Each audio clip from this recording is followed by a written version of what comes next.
Yo, yo, yo, what's going on, man? Hey, Yeah, welcome home. thank you. Yeah. Couldn't pick you up from the airport, but I'm glad you made it back. Quick little trip. Arigato. Arigato, konnichiwa. You learned a little bit of Japanese while you were out there? Not really. No?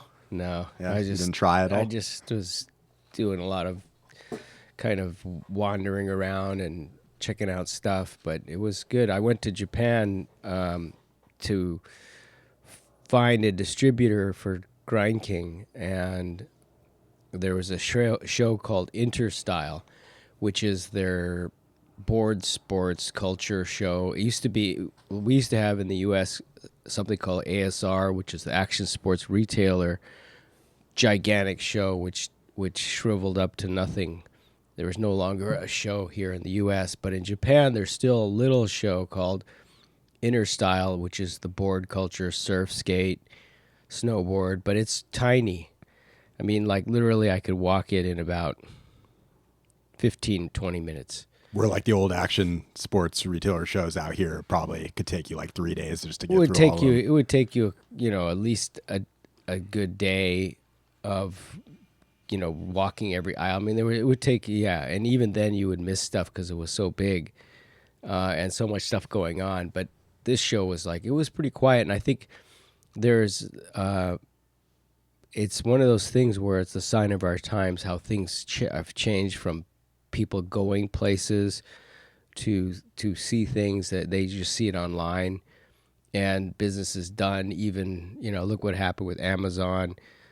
Even stores are closing down. I think skate shops, I'm sure, feel the pinch of that a little bit.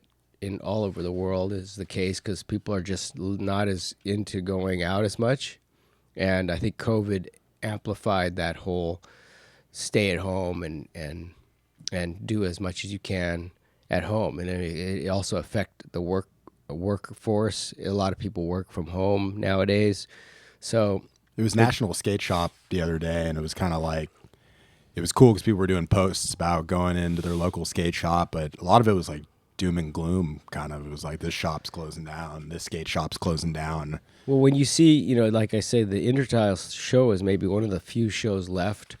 Certainly in Japan,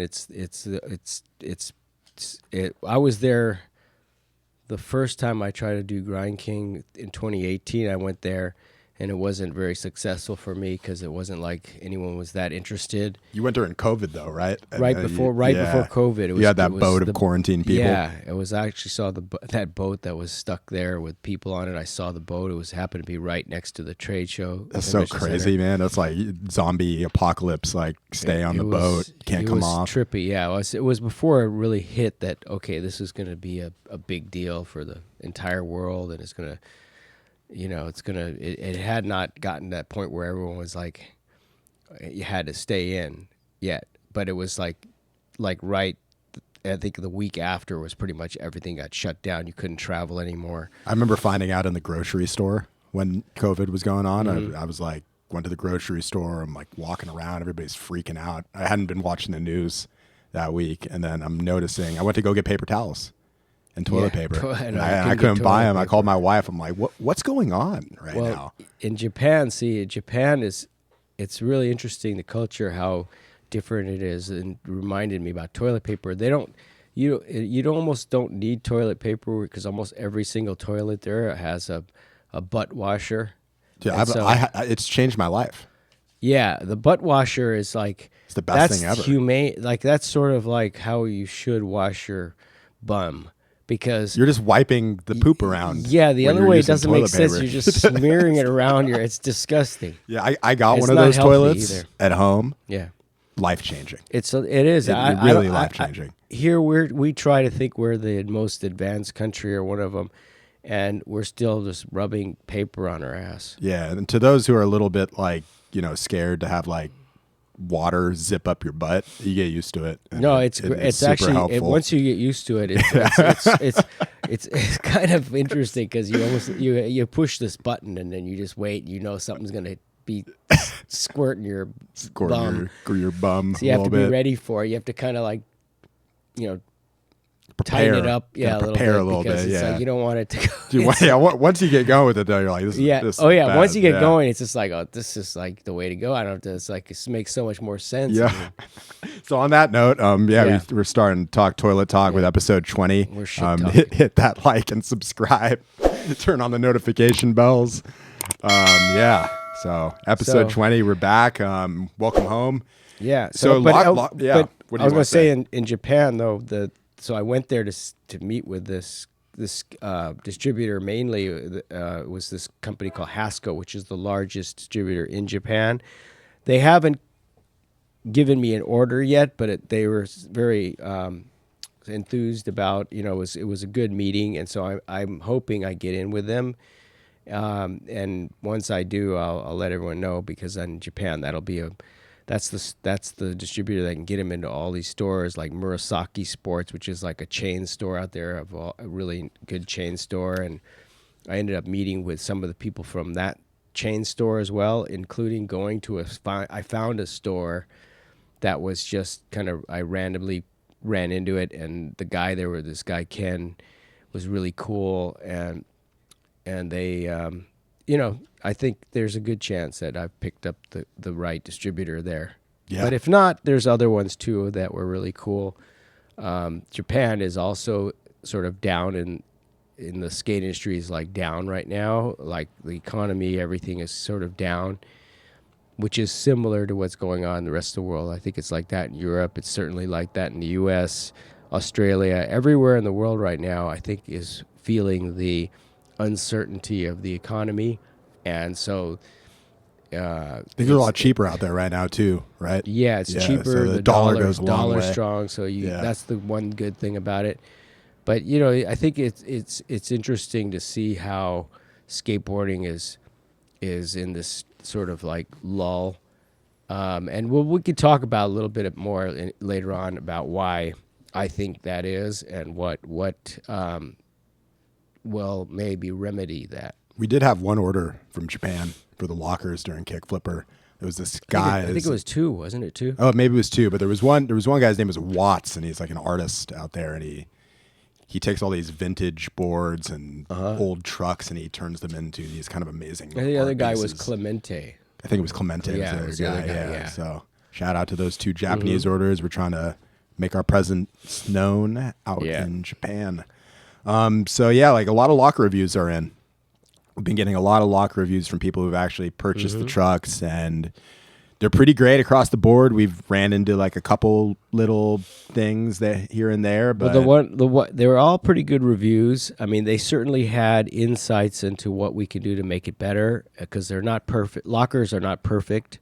And we knew that. We knew that was going to be the case. That especially with the first edition, there's going to be some improvement. That's why it's so important to hear from you guys as to what you think is good, what you don't think is good, what could be improved, what may break, whatever. We need to know that now, so that going into the next iteration, those things will be all resolved.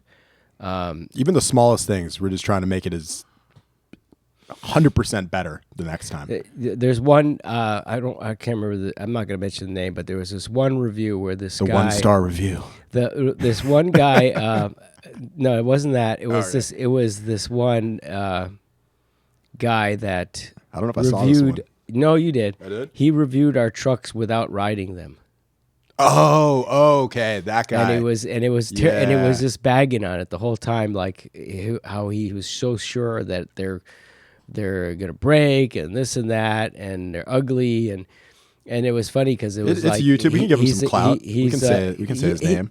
Well, we can shout him out. He's a video reviewer or something. Video game reviewer. And so he was sort of just making his assumptions on how the truck would ride and hold up. Yeah. I thought that was kind of funny because, it's just it. Should we send him a pair?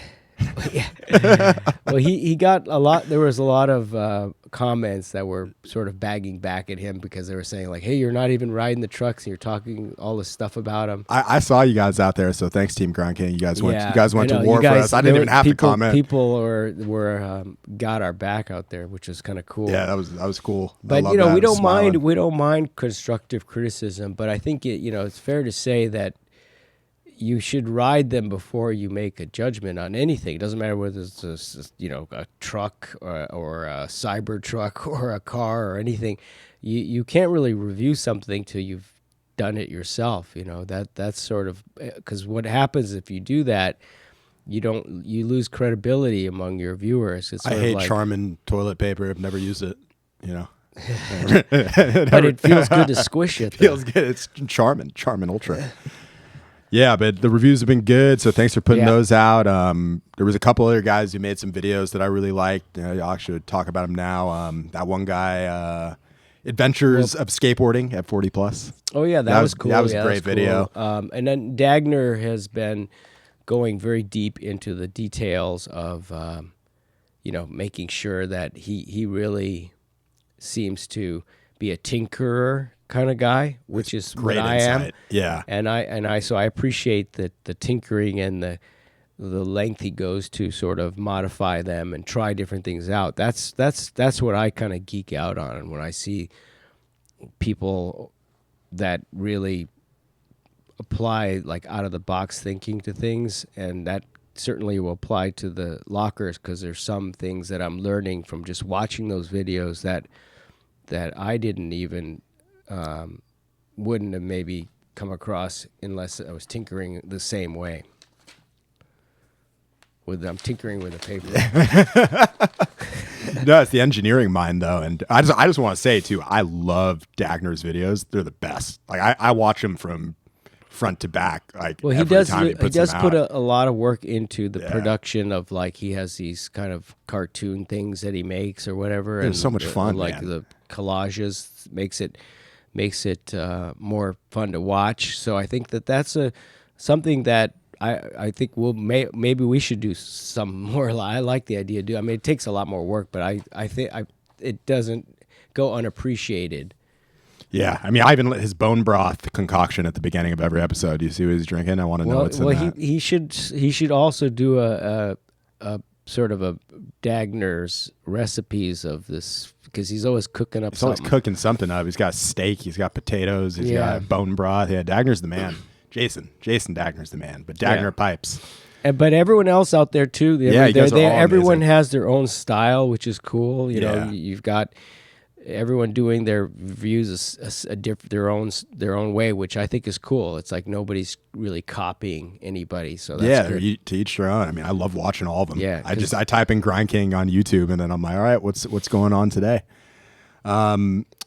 Big news in the action sports world that we should probably talk about. Mm-hmm. Billabong, Quicksilver, Volcom, all of the brands that I grew up with. I'm sure a lot of other people knew and grew up with, filed for Chapter 11 bankruptcy. Yeah. Crazy. Yeah, that's sort of surprising and maybe also expected these days because of all the stuff that's happening. But it's an interesting thing to see those especially like Volcom. I mean, Volcom's to me, I mean, Quicksilver, Billabong too, but Volcom was always kind of, for me, the cool brand. Like that was like, if you wore a Volcom anything, it was like, I'm obviously cool. At the Volcom Diamond. Yeah, I loved wearing Volcom. So they had their own thing. So it's sort of sad to see that happen, but it's an eye opener of the times and how things are changing, and you have to adapt. I think if I had to, my analysis of that is that, these companies were bought up, I think, by a bigger company. And the trouble with these sort of mergers or acquisitions is they lose the core feel to the brand. They just become another asset rather than a passion. Like if you notice, like we're the opposite right now. We're like the super core, just doing it like as far as, I mean, we're doing everything. We take out, I mean, we're doing every part ourselves at this stage. Now, one day we'll grow and won't be able to be as on top of answering everybody's questions as much anymore at some point, I feel. But we don't want to lose our core feel of having attention to our community, because I think that's maybe what they lost a little bit, is that when they got so big, you lose that connection that you have when you're small. And so when you lose that connection, it's sort of just like another logo on a shirt. Yeah. And it's not, there's no emotional connection to that anymore. It's almost like once you get put into a coffee table book, then you're just in the coffee table book. Yeah. Is that logo. Yeah. You know? It's just, and it's you lose the charm of what the company started out as. And we're going to try to keep that even as we go ahead and we get bigger. There's ways to keep it going. There are ways to keep it going, but you've got to be innovative, and not just for me as a product designer. That has to extend to how we market, how we roll our stuff out. Even this podcast, for example, has been great for us because it's giving people a chance to see who we are, the story of GrindKing, what we're working on, and have them also have their input to tell us what to make, which is, I think that's the golden opportunity for me here in this stage of GrindKing. It's like I didn't do that before, and I'm really enjoying hearing and seeing what people suggest to us, and it's really gonna that's going to turn into products that have been developed based on the response we're getting. So all about you guys, as we say every time. So that's we're listening as much as we can. It's been overwhelming at a certain point, just because you guys are always communicating with us, and we love that. We love that. We do try to get back to everybody, but if we've missed some people, it's probably because we're just starting to get overwhelmed, because there's a lot of other things that have to go into running a business than just answering questions and emails. I mean, that's almost the easy part. The hard part is making sure everything is properly, running. Yeah. So there's a lot to running a business. Donald and I wear many hats. Yeah. A lot. Definitely. We're a two-man show at this point, which will change hopefully in the near future. But, I used to be a 23-person company with GrindKing back in the day. And that goes back to why these companies may have to file Chapter 11, is that you don't need as many people to run a company anymore. You can run it with less. With the tools that are here and with AI and even robots coming, the workforce will continue to shrink in these. And so the more you can prepare for this new world we're going into, which is more lean and mean, and using these tools that replace humans. Unfortunately, it's fortunately and unfortunately. Unfortunately is that you can do a lot more with less. That's definitely good for a business. But the sad thing is, especially for these bigger companies, and that's why you got these big giants filing Chapter 11, is that they're so top heavy with a lot of staff that were probably there for a long time. So now you've got all this overhead of a huge warehouse. You've got all these people to pay. You're still in that sort of business model of the past, and it just doesn't work anymore. So if you go too long, like they probably did, all of a sudden, this is what happened to me. All of a sudden, we went from being super profitable to being in debt. And just as an example, my payroll went back then with 23 people was about $30,000 per week. Mm-hmm. So you can imagine that every week I had to come up with 30 grand to pay your people, just to run the company with the payroll, all the stuff. So it's just brutal.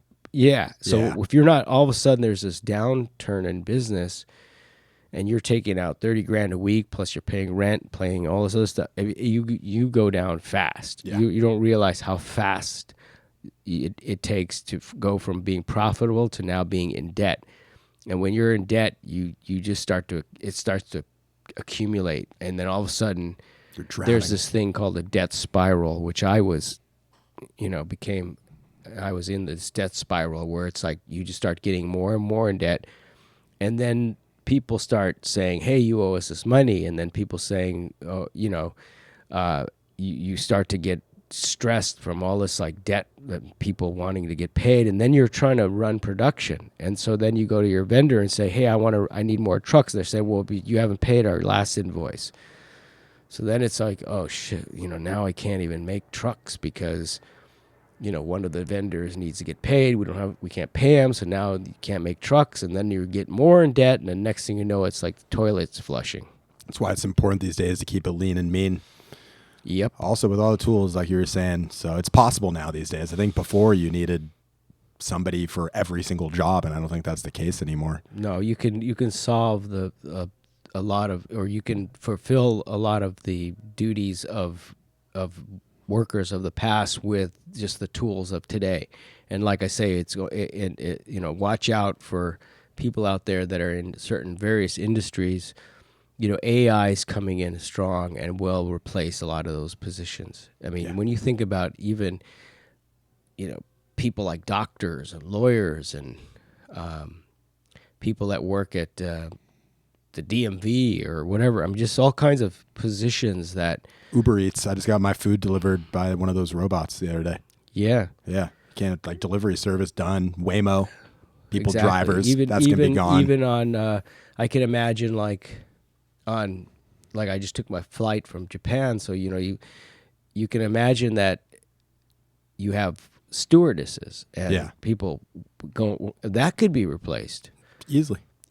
Yeah. I mean, because all of a sudden, instead of having someone walking down the aisle, there's this thing on a track and it brings the food or whatever. It's already happening. I mean, I go to like restaurants sometimes in LA. Some of those Japanese restaurants, they have robot busboys. Well, I ate out.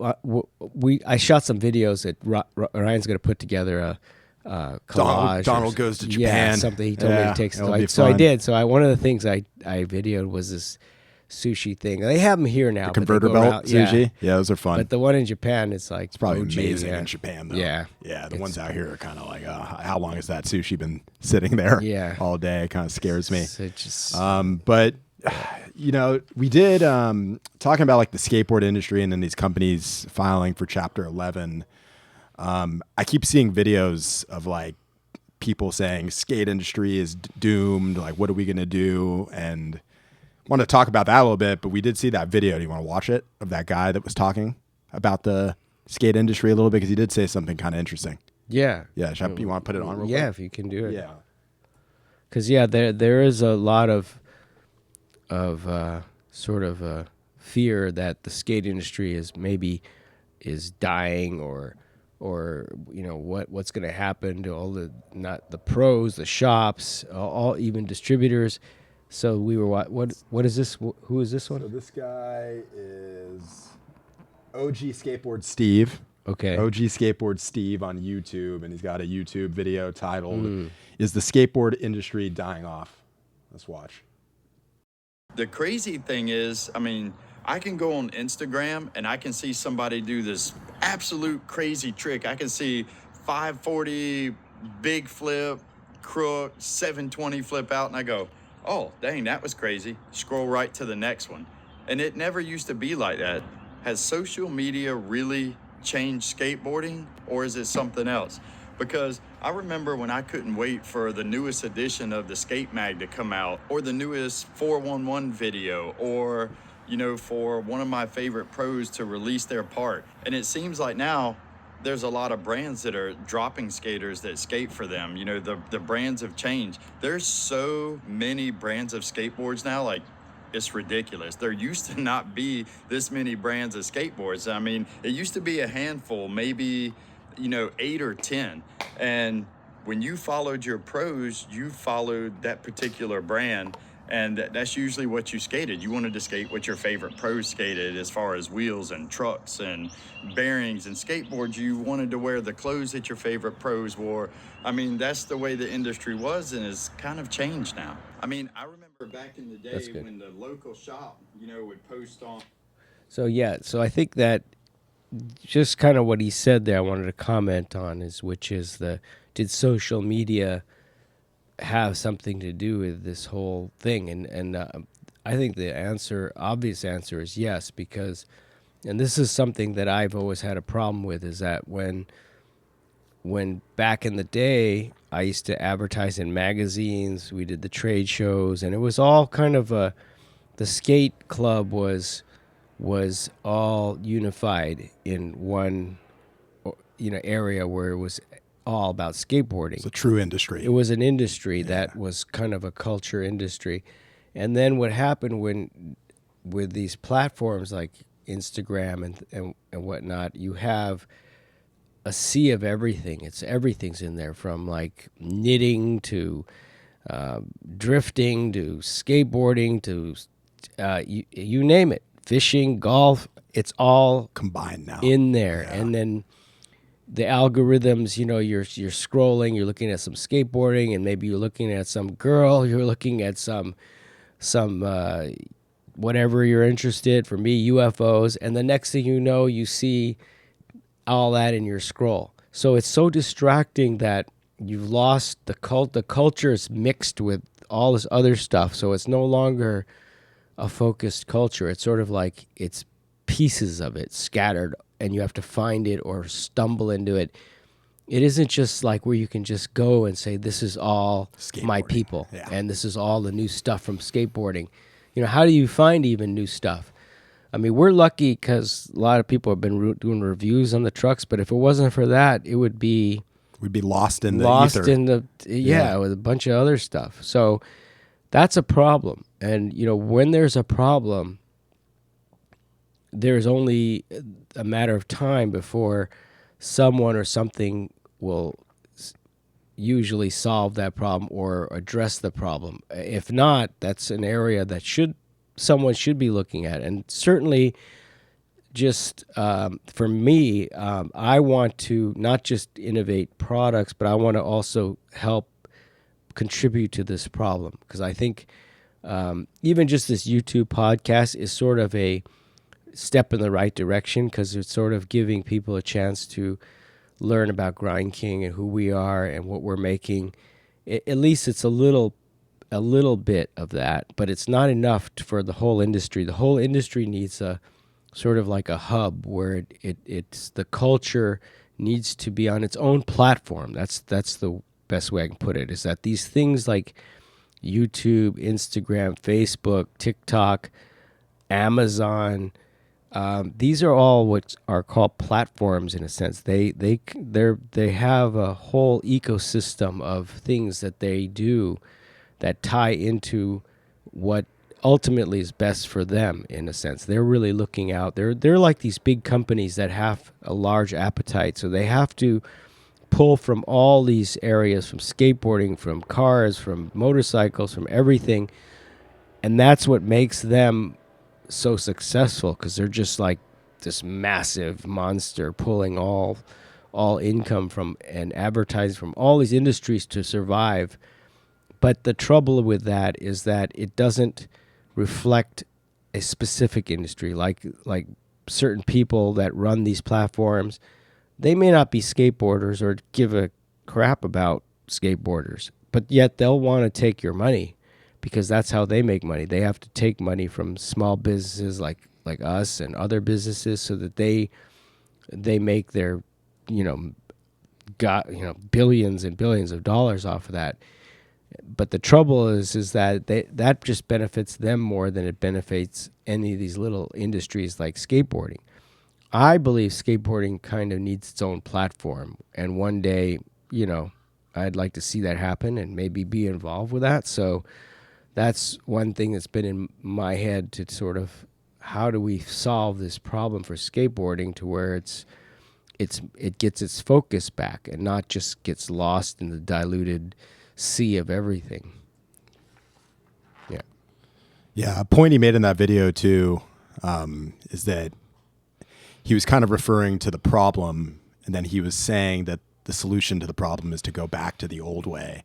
And I think that can sometimes be a mistake. Yeah, you can't really go back to the old way, because the old way is gone. The old way is what got us here in the first place. You can't go back to, it's sort of like, people that didn't like automobiles, you're not going to say, well, let's go back to horses. I mean, it's just that's done.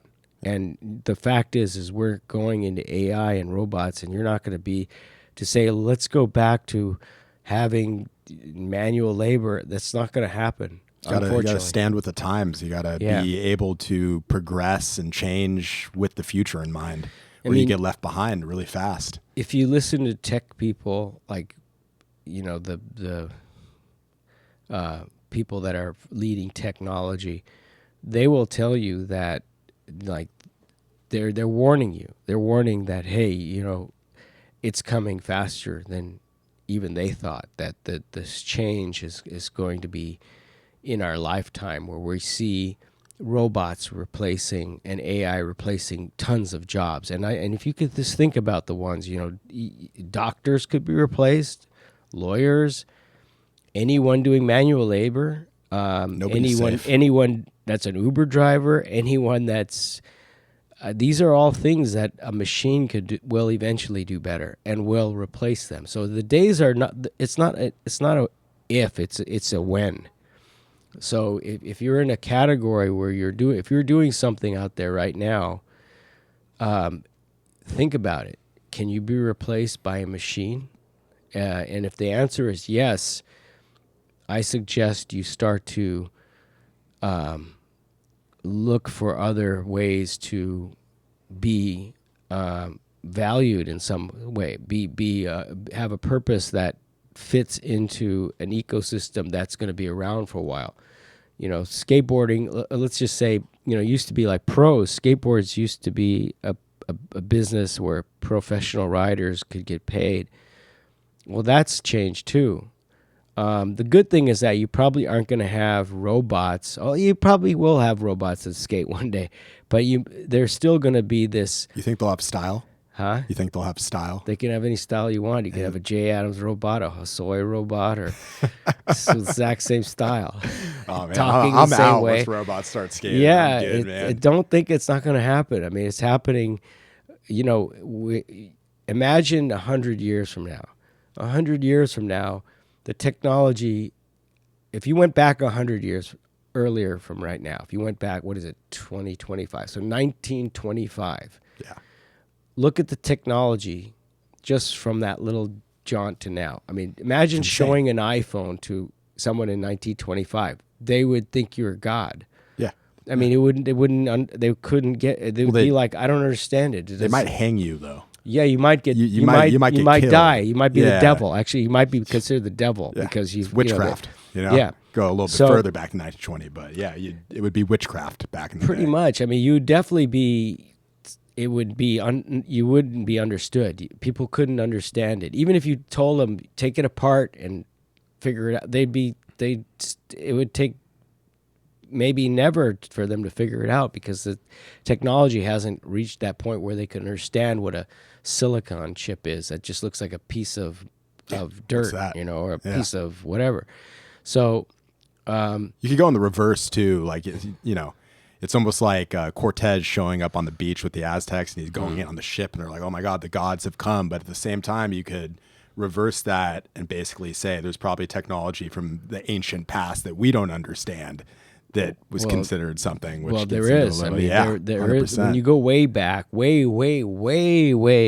back, the technology there, it doesn't match up. It's actually more advanced than what we can do today in some cases. Yeah. So there's definitely a lot of mysteries in this world. But, going back to this, imagine 100 years from now, or let's just say 30 years, so some of you guys will still be around in 30 is a long years. Time. And you're going to have robots walking around that probably look pretty humanistic. And you'll have people dating robots because there'll be this whole new thing of like having a hot robot girlfriend, which may be, in a lot of cases, a blessing for people that can't find a date or aren't, they're not good looking, or they got their wife died and they want a replacement wife that acts like their old wife. They don't want to have to sign a prenup. Yeah. So I mean, this is a world that we are going into this world at hyper speed. It's weird times, and so it's going to get weird. It's going to get really weird. Imagine even if we even make it that far, because what's also going to happen is AI could be so powerful, and in so much. If a rogue nation, I doubt it would be China, because I don't think China wants to end the world. But let's just say some crazy country that just has this strange belief gets a hold of like an AI that can control drones, and the drones are to wipe out all the people that don't believe in their religion or whatever. I mean that could just get so. If you had a right now an attack of drones and robots. If you combined robots on the ground, like the little dog ones that they have that look like they're doing backflips and stuff, but you put bunch of those, put 100 of those on the ground, and you put 1,000 drones in the air, and you have facial recognition, and it's like, go get that guy. I have a petition to put out a little bit because Donald doesn't watch that much television, but I've been telling him to watch 2 shows, and I'm gonna have Team GrindKing in the comments put out a petition to have him watch these shows, and he needs to watch Black Mirror and Westworld. Yeah, because everything you're talking about it's already been shown on TV, so which is probably going to happen. Which means it's going to happen. I mean, I'm not creating this idea. They are making it as we speak. And countries like China and a lot of these other countries, they are much more capable. I hate to say it, U.S. Has always been the leader in defense and economy, but that's about to change, I think, unfortunately, because we gave them all our technology. All the good stuff and high-tech stuff is made there, and they make it in mass numbers. Like, we can't, even if we had the technology here, we have the technology here, but we can't make stuff like even skate trucks. I mean, everything's over there now for a reason, because their infrastructure has geared up to make anything. They can make just about anything, and they can make it in large numbers that are just insane. So to be, if I was in charge of a general, if I was a general, I would be very cautious of trying to fight a war that you're going to lose. It's better at this point, in my opinion, to make friends with these people and keep our world in a happy state of everyone's trading with each other and helping each other, rather than trying to be number one. Whenever you're trying to stay on top of the mountain top and be the king, you're a target, and you're going to be taken down at some point. Always. And so it's better in this day and age, I believe, is to make allies from your, whether you're neighbors or even if they're aliens, aliens coming to this planet. Well, don't shoot them down. Like, say, join our party down there. I say please and thank you to ChatGPT. Every day. I don't know what they're going to do in the future. ChatGPT is an alien. Yeah, that's alien technology. So intelligence. I'm gonna segue a little bit before we get into rants about UFOs, aliens, drones. Ooh, drones. Okay, so in Casso, that like Japanese skate contest out there, like they always have like a follow drone when they're skating around a character. These are little mini drones that are filming. Okay, but now it's in the U.S. Okay, let's watch that real quick. Yeah, that's a Japanese now they're doing it in San game that's coming over here, which is kind of something I'd like to see in Venice Beach. So the rail that they have in the Japanese version, though, is, I think, way gnarlier than the one they have here in the U.S. You see the drone? Yeah. Well, drones are just part of our world now. It's crazy, though. They're like follow drones, though. So it's just like, you don't really even need a filmer anymore. They just have the drone follow you and program it. Yeah. That circle should be on fire. Yeah. You think we should send a pair of lockers to these guys? Yeah. It'd be kind of perfect for that rail. For sure. So, yeah. He made that look easy. Yeah, that was a good one. Yeah. I'm curious to see, like, if this actually becomes kind of like a reality show in the U.S. Well, I want to bring this to Venice Beach. Yeah. That's what would be really, because you got Venice Beach. You always have on a weekend in the summer. It's a mob of people, so they get a ton of people watching it. Some sort of. I'm gonna turn that volume down real quick. But so yeah, that's kind of our world today. So let's talk about. Somebody. You want to do the leftover inventory, or Ryan's made this very nice thing for us to follow. We're very professional. So, yeah. So are we supposed to follow this in order or what? We haven't at all. That's okay. Well, let's talk about the lockers. Okay. Yeah. So during Kickflipper Tier 1, Tier 2, Tier 3, from that batch of lockers, we do have leftover inventory. And on Thursday, me and Donald are going to be working here to get it ready to go, counted, all the colors, all the sizes that we have left. And we are planning on, we'll give you guys a day, we're planning on putting it up on the website on Monday. Yeah. Yeah. So we'll have that up going live and with Monday. The clothes too, right? The apparel. What clothes? What are you talking about? These? Yeah. Yeah, I might as well stand up. I was about to segue into that. Yeah. Oh, okay. Well, Yeah. I'll segue now. And Donald here, our model. We got some. So here's, GrindKing on the shirts now, and on the back we've decided. Well, right now this says FTWG. I don't know if you can see that. Can you see that? Yeah. Yeah, FTWG. And we got shirts, we got hoodies, zip up hoodies, camo, black, gray. We got two we got colored shirts. Now we went out. We decided to use high quality stuff that's a little bit more expensive, but I kind of like the idea of good stuff. So those will be going up on the website Monday as well, and let us know what you think. Like, we can always change it up. This is the first batch, so yeah, it's the first batch. So we don't have a ton of it, but whatever is up, it's whenever it goes. So we'll see who wants to get the first round of stuff. I've worn these about like 3 days in a row, so they're super comfy. Yeah, we have a pullover version that's and the zip hoodie. I like both. You want to show them the sleeves real quick, because it says "for those who grind" right on the sleeves. Oh yeah, that's right. Yeah. It says for those who grind. Right on. FTWG. Yeah. So that's kind of cool. And what else? We have last couple things. So guitar pedal. Yeah. Community member. So this guy Lee Bon.